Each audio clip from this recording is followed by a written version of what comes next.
Welcome back to Movies Recap.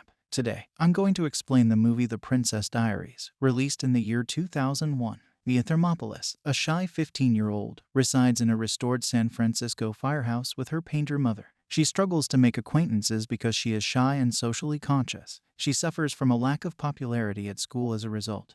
And Lana Thomas, a cheerleader, frequently teases her. Mia is closest friends with Lily Moscovitz, a young lady who is like her in personality. One of the popular men, Josh Bryant, who is also Lana's boyfriend, has a thing for Mia. As she watches them smooch, she puts herself in Lana's shoes. On that day, Mia competes in an argument match against Josh. Josh exudes confidence and encourages applause for his audacious viewpoints. However, when Mia's time comes, she stutters, which causes the entire class to laugh at her. She is humiliated and flees as everyone makes light of her. Her mother informs her that her father's grandma has come to San Francisco from Genovia and wants to meet her after school. Mia is perplexed as to why she wishes to meet when she has never bothered to get in touch with them before. She visits the location the following day after school and arrives in front of a sizable mansion. A butler greets her and directs her to her grandma, Clarice Rinaldi. Then it is revealed to Mia that her grandma is in fact the monarch of Genovia, a tiny European nation. She had come to see Mia to let her know that since her father, the crown prince of Genovia, had recently passed away, she was now the next in line for the kingdom.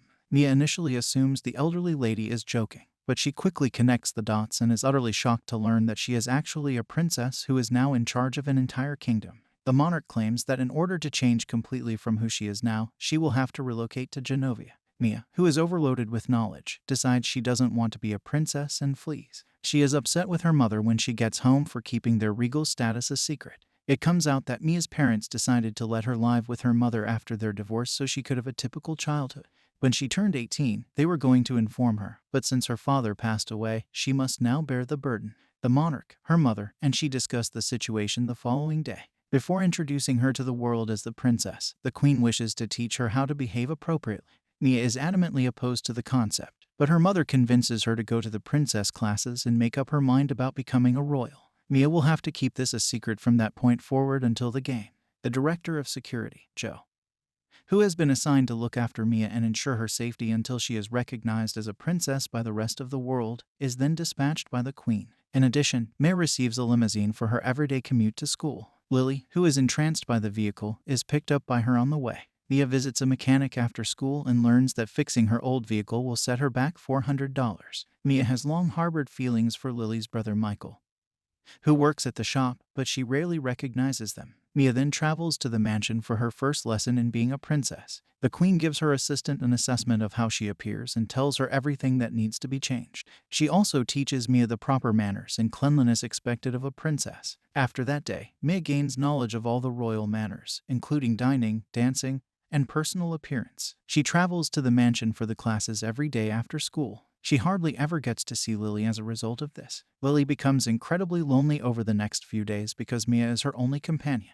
One day, the monarch asks Paolo, an Italian stylist, to give Mia a makeover. He acknowledges Mia's attractiveness naturally, but his expression betrays otherwise. She looks much more put together after Paolo and his helpers pluck her eyebrows, smooth her hair, and give her a facial and manicure. Additionally, he smashes her spectacles and forces her to wear lenses. Mia appears to be a totally different person by the time it is over. The queen is pleased with her granddaughter's new appearance, but she is adamant that Paolo and his helpers keep the transformation a secret. Mia and Joe bring up Lily from school the next day. When Michael notices her new appearance, he is enthralled by her attractiveness. However, Lily is not overly pleased with the transformation because she fears that her friend is becoming one of the popular females at school. She forces Mia to cover up her new tresses by donning a hideous hat. She believes Mia will leave her one of these days, which causes the two to get into a heated fight. Mia informs Lily the truth because she can't take her friend's lack of concern any longer. Let's just say Lily is shocked. But when Mia explains that it's for her protection, she agrees to keep it a secret.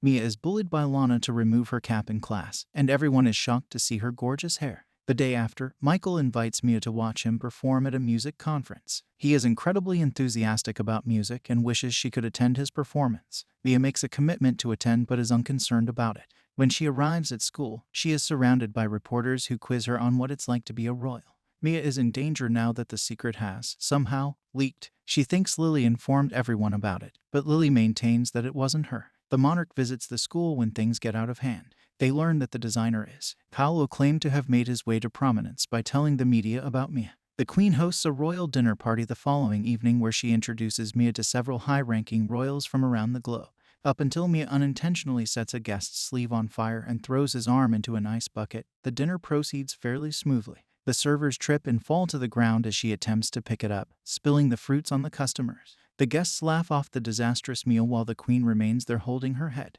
In contrast to Mia's forecasts, the Queen isn't upset with her during the upcoming training season. In order to spend a day with her grandchild, she actually cancels all of her appointments. They enjoy themselves greatly when they go to the amusement together. The Queen participates in all of Mia's preferred activities, poses for photos in a photo booth with her, and eats her preferred corn dogs. Mia takes the wheel as they travel back home, but as she attempts to ascend an incline, the car's brakes fail. She strikes the crowded, well-known cable trains in San Francisco. Mia is about to be arrested by the police, but the monarch uses her public speaking skills to convince the officers to release them. After the encounter, he even requests a police vehicle to transport the royals back to their residence. Mia praises her grandmother as the greatest queen and expresses her admiration for her abilities. The following day, when she arrives at school, she is mobbed by children who want to get her autograph. She was used to going unnoticed, but now everyone at school is talking about her. Even Lana poses as her buddy in front of a clout reporter. Lifelong love interest. Mia accepts Josh's invitation to a beach celebration on Saturday. Michael receives her apology for being unable to attend the conference. He is obviously upset that she is choosing Josh over him. In the evening, Mia's mother reminds her that Josh didn't like her before he realized she was a royal, but Mia brushes it off. The beach party is going smoothly for the first few hours, but then the reporters show up searching for Mia and crash the celebration. She hides in a shanty with Josh. She pulls away from him when he attempts to kiss her because something doesn't feel right. Josh gives her a forcible embrace as soon as they leave the house to give the press something to write about. Then, Mia is tricked by Lana and her crew into changing her clothes in a tent while they bring the paparazzi. They take pictures of her wearing nothing but a towel, which the next day are guaranteed to make headlines. A humiliated Mia sobs in her mother's embrace after they get home. The following morning, the unflattering pictures are featured in the news with outrageous and exaggerated headlines, upsetting the monarch. Mia expresses regret for her behavior and acknowledges that she is unqualified to be the monarch. She is still extended an invitation to the gala by the Queen, who requests that Josh not attend with her. Joe explains to the Queen that Mia is still an adolescent and her granddaughter before she is a princess after Mia has left.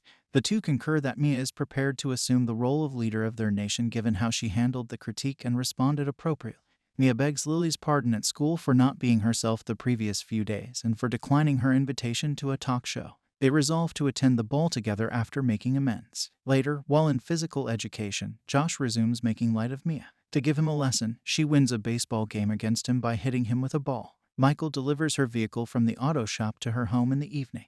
Mia apologizes for missing his performance and extends an invitation to the ball as her companion. Michael, who is upset, ignores her and mockingly remarks that Josh would look better in a suit. During lunch, Mia and her nerdy friend are together, and Lana and her friends tease them. Mia smothers ice cream on Lana's frock to humiliate her in front of everyone after having enough of the bullies. Later that day, the Queen asks her to make a speech to the attendees of the ball in order to renounce her title after initially being harsh with her. A diary that her father wished to give Mia for her 16th birthday is also given to her by the woman. Mia makes the decision to flee to Colorado after she departs because she is afraid of disappointing the Queen and the attendees of the ball. She has chosen to take the simplest course of action because she thinks the responsibility is too heavy for her to bear with her speech. She reads a note her father had written to her after putting her bags in the car. He discusses the value of courage for a royal in the message. Additionally, he says that he adores both her and her mother. Mia is moved by his words and chooses to attend the ball instead of changing her mind. She is unfortunate to have to drive in the pouring weather because she had promised everyone she would attend the ball herself. On the way, the vehicle breaks down. Michael gets a pie with the word sorry on it somewhere else. He chooses to attend the ball after learning Mia is attempting to cheer him up. Joe brings Mia up in the limo just as she is about to give up. The speech is started by the monarch when Mia is still far away. She notices Mia in the midst of it, completely covered in water and ready to speak, so she steps off the stage to make room for her. When speaking in front of a throng, Mia initially stammers as she usually does, but she later recalls her father's advice and addresses the audience with a moving speech. The audience cheers when she identifies herself as the Princess of Genovia at the conclusion of her address. She receives her royal headdress shortly after. Later, she dons a stunning outfit and dances with Michael. After taking a break, the couple enters the yard. After Michael tells her how he feels, they eventually share a kiss. The next scenario shows Mia traveling to Genovia to assume her royal duties formally. Michael and Lily are coming to stay for the summer while she is moving with her mother. The enormous castle of the Genovian royals is displayed to us at the conclusion of the film. Everything there derived from the movie. I hope you found it enjoyable. Like this story and subscribe for more to show your support. Please write a comment if you'd like us to summarize your favorite movie. Up until then, be careful,